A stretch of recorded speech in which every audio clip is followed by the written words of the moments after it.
Just a gorgeous day in creation, and we go to the second quarter of play. The game is scoreless.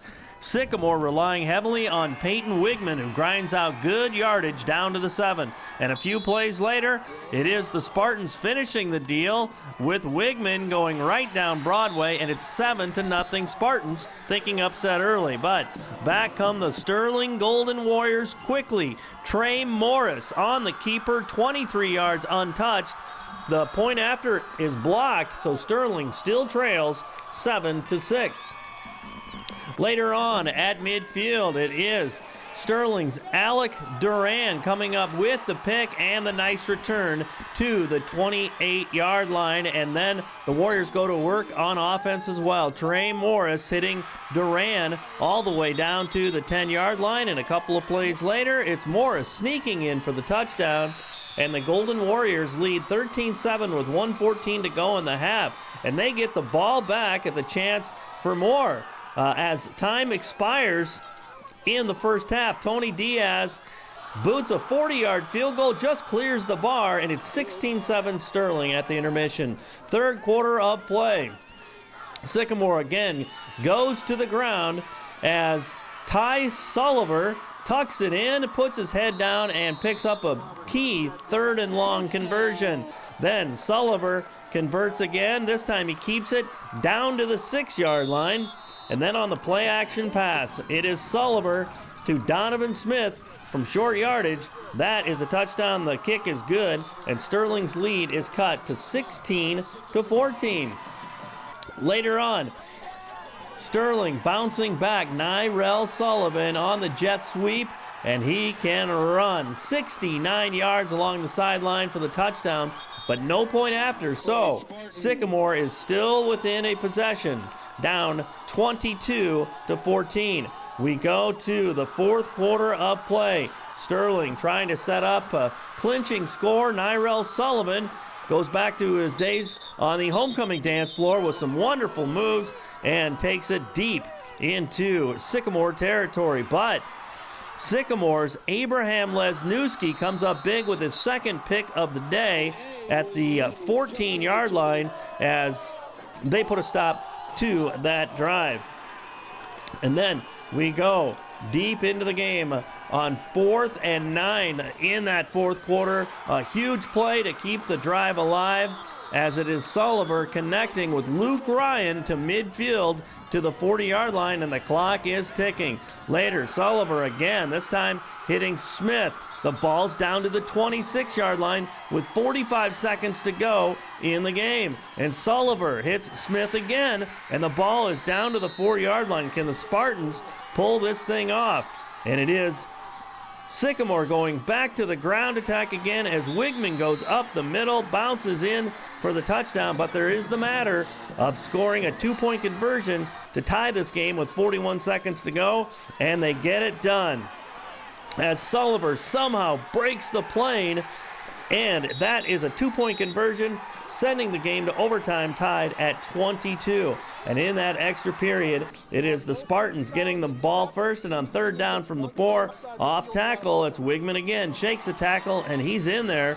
The point after is good, it's 29-22. And then Sterling on 4th down from the 2, in desperation mode, they cannot get across the line, and just like that, their season comes to a stunning end with a 29-22 overtime defeat as Sterling bows out with an amazing 11-1 record.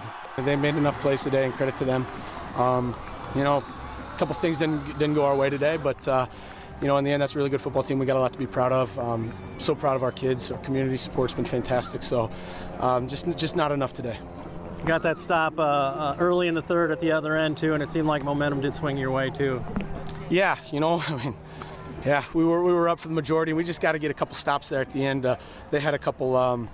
They did some nice things. I mean, credit to their coaching staff and their kids, and it stings. I mean, it's something that we, you know, our kids, we had a great season, and we're going to look back on this and be really excited about and really proud of who we are as a team, and you know, for our program, I think this is only getting us farther to where we need to be. But you know, today it's not easy. Like you said, it only stings if it's something special. This has been a special experience for everyone. It's been an awfully special experience, and you know, our kids, I'm so proud of them, and you know, you talk about you know, they've allowed us to really let them, you know, us to coach them really hard, but we love them hard, you know. And at the end of the day, that's what it's all about. And so, you know, it's tough, but you know, I'm really proud of our kids and our program for where we're at. And you know, I'll second guess myself, but these kids should never second guess anything they've done. We've believed in ourselves since week one. I mean, they whipped our tails, like I said, week one, but we've just gotten better and better. And I mean, that's what you got to ask for. So I mean, we did awesome. We did awesome. Tough task to drive 85 yards just to force the tie, too. I mean, on a 4th down conversion, I think it was 4th and 12, something like that. Yeah, I mean, that's what happens when you play close games and you're ready for that stuff. I mean, we had a tough schedule, and that got us ready for this game, and that's all you can ask for. Kind of glad you got the ball first in the overtime. I mean, you were able to score right away, and that really put the pressure on them. Yeah, we wanted to defend first, but we got the ball, and we had to do what we were given, and we did. What does this do now as you move on to the next round from a confidence standpoint? Momentum. I mean, it's awesome confidence. We just beat an undefeated team, and we got a tough game next week. I'm not sure who we play, but I know it's going to be tough. So, This is why you play? Yep. This is it right here. This is it. Yeah, that's the main point. Their defense is outstanding. To drive the field 80 yards and have a 4th and 9 and pick that up and then have to go 2-point conversion and the play totally is dismantled and then Ty gets it in for us. And then to hold them on 4th and 1, we had 2 goal line stands against these guys, and you just don't have that very often because they're so well coached and their players play so hard. We came up with a few more plays today. Did your quarterback kind of find himself, or is that the moments that he thrives in most when it's kind of on the line? Well, he has been. You know, he lost himself a little bit in the game. If you watch it a little bit, he kind of got out of his rhythm, and things weren't going well. And I think that drop pass when we had him in the end zone on the play kind of set him back a little bit. But he found it, and he found it at the most key time for us. Mm-hmm. Talk about, too, I mean, just, you know, what the message is going into the next week, too, when you knock off such a good team. I mean, and now it's like anybody in the Final Four belongs in the Final Four because any team's been battle-tested by at this point. Yeah, we've been saying all along, we belong because we're here. You know, no one really thought we should be here. You're 5-4. We had to win our last game against a really good Rochelle team. We had to beat them last week. We belong because we're here, and we tell our kids all the time, though, don't be satisfied because you're not going to. The seniors, this is their last time, but juniors, if they think this is going to happen over and over again, it just doesn't. You know, we're here. We have an opportunity to get down on the turf and play for a state championship, and that's what it's all about. Or you're going to look at stats and say, well, this wasn't that great of a perfect game or anything like that, but this is an imperfect game, and there's another team trying to stop you, too, you know. Well, and a really good defensive team. The only stat I'm worried about right now is that scoreboard. As long as we keep having more points than the other team, I don't care what our stats are. Mm-hmm. Well, is this one of the charms of coaching, you know, when you get to experience moments like this with the kids you love? Yeah, it is. It's one of them. But you know what? It's really special, Dan? It's when they come back.